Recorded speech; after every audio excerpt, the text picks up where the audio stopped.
je vous propose de fermer les yeux et d'écouter ma voix, de laisser de côté votre corps un instant, comme lorsqu'on gare une voiture et qu'on continue à pied, comme si votre esprit pouvait s'évader. Je ne sais pas si, lorsque vous rêvez, vous vous voyez marcher. Moi, je sais que parfois, quand je vais dans un pays étranger, je rêve dans l'autre langue, même si je ne la parle pas. Même si certaines choses semblent impossibles parfois, l'imagination peut tout faire. Et justement, l'imagination va être notre allié pour vous aider à atteindre vos objectifs. Je ne peux rien vous promettre. Si, je peux vous promettre que nous allons essayer. Nous allons essayer de tout faire pour que vous remarchiez. Nous allons essayer de connecter des choses qui étaient peut-être déconnectées ou de faire de nouvelles connexions. Nous allons aider votre inconscient à lancer le programme d'auto-guérison. Je peux juste vous promettre que pour guérir, il faut avoir cru en sa guérison. Et c'est pour cela que il est important d'y croire pour que les choses se réalisent. Je peux juste vous promettre que je vais mettre tout mon cœur dans cette séance et que je vais tout faire pour vous aider. Parce que je suis persuadée que l'hypnose est une clé merveilleuse qui déverrouille les portes et permet de découvrir un océan de possibilités.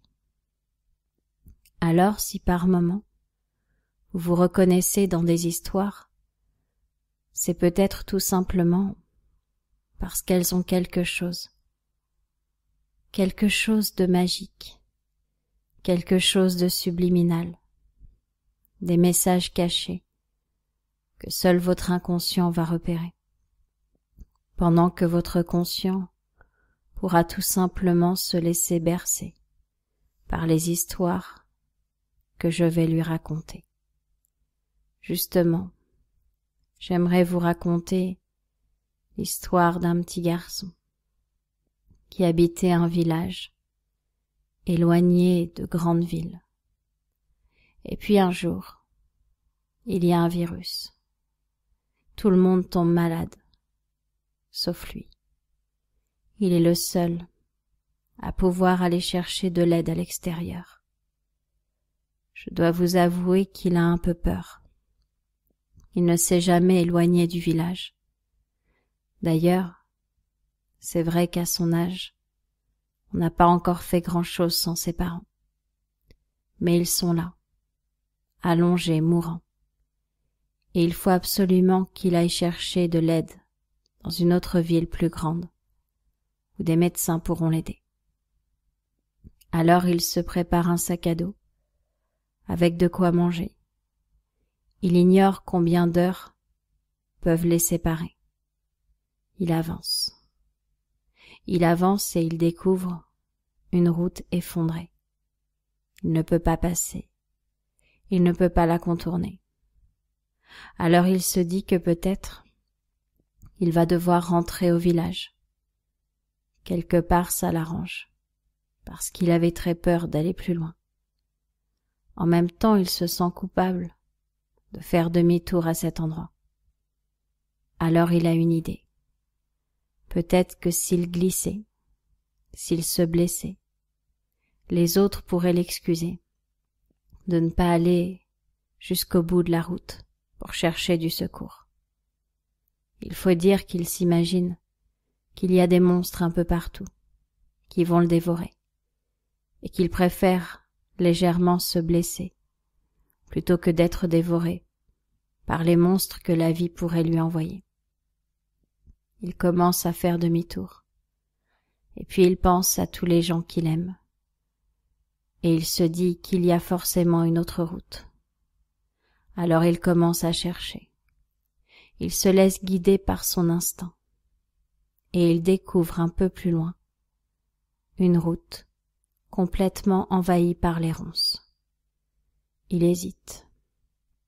Il sait que de l'autre côté de cette route, il y a sûrement la solution. Mais il n'a rien pour couper les ronces. Il sait qu'elles vont l'écorcher, qu'il va même se mettre à saigner, que ça va lui faire mal. Mais il sera un héros. Alors il décide d'avancer. Les premières ronces le griffent, mais plus il avance, plus elles semblent perdre leur épine. C'est comme si elles n'étaient que des illusions. Et il avance encore, et il trouve la ville où le médecin peut l'aider. Il rentre avec lui, et ils peuvent soigner tout le village. Et alors, tout le village le remercie. Il est traité comme un héros. Il lui demande même d'être le maire du village. Mais l'enfant leur répond: « Je ne suis qu'un enfant. Moi, à mon âge, j'ai juste envie de m'amuser, de me balader, de faire du vélo, de bricoler, de construire des cabanes. Je n'ai pas envie d'être maire de votre village. » L'enfant sent que quelque chose en lui vient de se passer. Il a osé dire non pour se respecter. Il s'est rendu compte qu'il y avait des milliards de possibilités, mais que la route du respect était celle qui lui convenait le mieux. Et si je vous raconte cela, ce n'est pas le fruit du hasard. Peut-être que certaines routes se sont effondrées dans vos connexions internes. Peut-être que vos vertèbres, votre moelle, ont été touchées. Mais il y a toujours des possibilités de trouver d'autres routes, d'autres circuits, d'autres connexions. Alors peut-être pourriez-vous imaginer à l'intérieur de vous des sortes de réparateurs qui viennent voir vos connexions. Ils sont à la fois électriciens, plombiers, médecins, mécaniciens. Ils sont tout ce que vous voulez.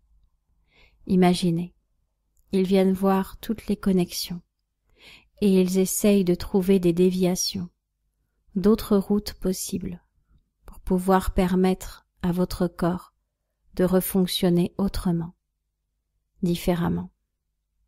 Pour cela, vous n'avez rien à faire, si ce n'est d'écouter régulièrement cet enregistrement, car à chaque fois que vous l'écouterez, votre inconscient va pouvoir faire de nouvelles connexions, de nouveaux essais.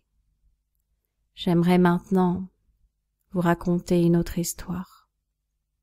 L'histoire d'une petite fille qui avait beaucoup de rêves. Tellement de rêves qu'elle les avait attachés au bout d'une laisse, comme un animal, par peur qu'ils s'échappent, par peur qu'ils aillent ailleurs, chez les voisins, que finalement les voisins les apprivoisent et qu'elle n'est plus rien. Parmi ses rêves, il y en avait un qui lui tenait vraiment à cœur. Elle rêvait d'avoir une agence de voyage, parce qu'elle adorait voyager. Aller au bout du monde était sa tasse de thé.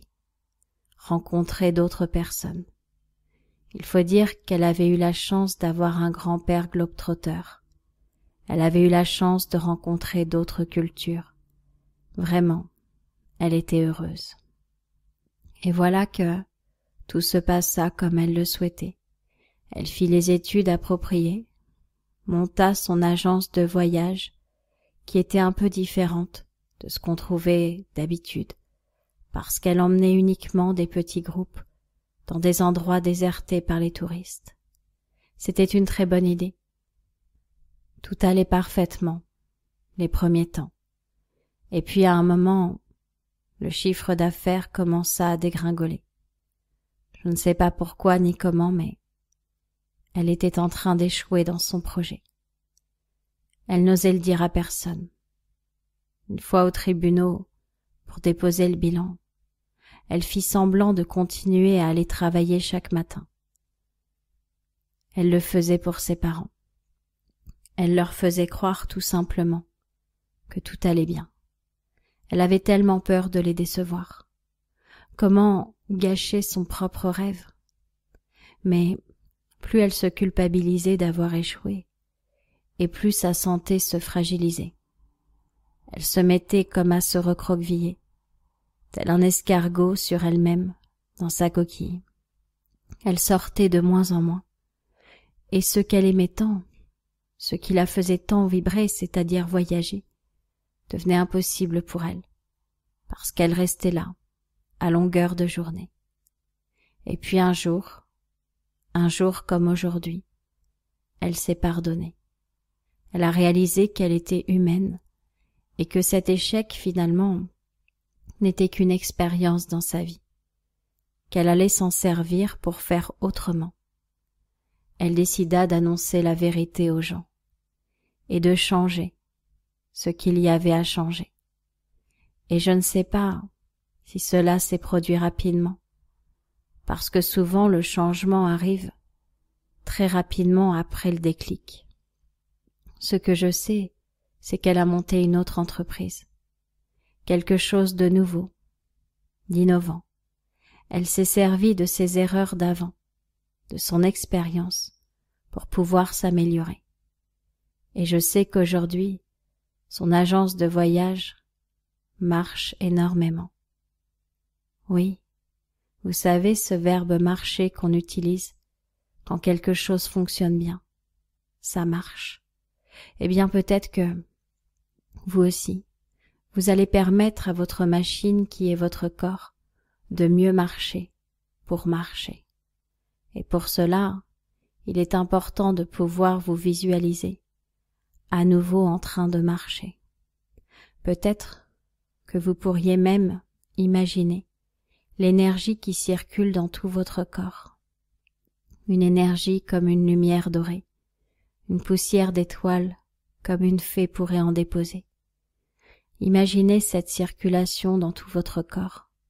C'est l'énergie, un peu comme si le bas de votre corps était une momie et que l'énergie de la vie enlevait chaque bandelette pour pouvoir faire bouger tout le bas de votre corps, tout votre corps en entier. Bien sûr, cela ne va pas arriver du jour au lendemain. Il va vous falloir visualiser cette énergie régulièrement et sentir peut-être au début de légers picotements, des picotements simplement. Et si jamais vous ressentez des douleurs, c'est le moment de vous pardonner. Parce que vous savez, les douleurs sont comme des punitions. On s'en veut de quelque chose, on se sent coupable. J'ai eu, dans mes patients, plusieurs personnes qui avaient été paralysées suite à un accident. À chaque fois, elles avaient quelque chose à se reprocher. L'un d'entre eux avait eu un accident dans sa grange. Il était tombé de son échelle, et dans cette grange justement, quelques mois auparavant, sa fille de 16 ans s'était pendue. Il se culpabilisait. Il se punissait. J'ai eu aussi de nombreux jeunes qui se sont retrouvés paralysés suite à un accident de voiture ou de moto, alors qu'ils venaient juste d'apprendre qu'ils avaient échoué à un examen. Ils s'en voulaient d'avoir déçu leurs parents. Ils étaient en colère contre eux-mêmes. Et en même temps, ils se disaient que, inconsciemment bien évidemment, s'ils étaient blessés, leurs parents seraient plus indulgents. Et j'ai une histoire qui m'a énormément touchée sur un jeune justement qui avait déçu sa mère, qui avait raté son bac. Il était en moto quand il a eu l'accident. Et quand il est venu me voir quelque temps après, il avait perdu 5% de ses capacités mentales et il boitait. Sa mère m'a dit devant moi, « J'aurais préféré qu'il meure, c'est plus mon fils. » J'ai été très choquée par ce qu'elle a dit. Bien sûr que c'était son fils, bien sûr qu'elle préférait qu'il soit vivant. Et j'ai cherché à savoir pourquoi elle réagissait comme cela. Je lui ai donc fait une séance, et j'ai découvert que quand elle avait l'âge de son fils, sa meilleure amie s'est tuée dans un accident de mobilette. En fait, c'est comme si ce qui était arrivé à son fils lui rappelait sa culpabilité de n'avoir pas pu sauver sa meilleure amie. Comme si ça réveillait de la colère contre son amie et contre elle-même. Et parfois, au même âge que nos enfants, que nos parents, il se passe un événement, comme pour nous rappeler qu'une colère ou une culpabilité est restée coincée. Et vous savez ce que je dis souvent, la clé de la guérison, c'est le pardon. Alors plus vous allez vous répéter que vous vous pardonnez, et plus vous allez pouvoir vous sentir vivant, plus les douleurs vont pouvoir s'atténuer. Régulièrement, en se disant « je me pardonne », vous allez sentir ça fait comme de la chaleur à l'endroit où on a besoin. Il y a quelque temps, j'étais allée voir un vieux monsieur qui avait eu tellement mal à la jambe qu'on l'avait amputée. La jambe n'était plus là, mais la douleur demeurait. Je suis allée chez lui, dans son lit médicalisé, et j'ai vu au-dessus de lui un arbre généalogique. Il y avait une branche qui s'arrêtait il y a quelques années, une branche qui symbolisait un de ses fils, qui était décédé. J'ai donc axé ma séance sur cela, sans rien lui demander. J'ai parlé du décès d'un enfant, et il a tout de suite réagi. En fait, son fils s'était tué dans un accident de moto, et juste avant, ils s'étaient disputés. Et il s'en voulait tellement que ses douleurs faisaient souffrir atrocement, comme pour le punir de ce qui s'était passé avant. Je l'ai aidé à se pardonner, à pardonner à son fils. Je les ai fait imaginer se rencontrer et se dire à quel point ils s'aimaient. Les douleurs se sont arrêtées. Peut-être qu'elles auraient pu disparaître bien avant que sa jambe soit coupée. Oui, il faut se pardonner. Alors peut-être qu'une partie de vous sait très bien ce qu'elle a à se pardonner, et peut-être qu'une autre partie de vous l'ignore, mais cela n'a pas d'importance. Ce qui compte, c'est que votre inconscient entende les messages nécessaires pour vous transformer, pour vous guérir. Vous savez, bien souvent, les choses sont plus simples qu'on ne le pense.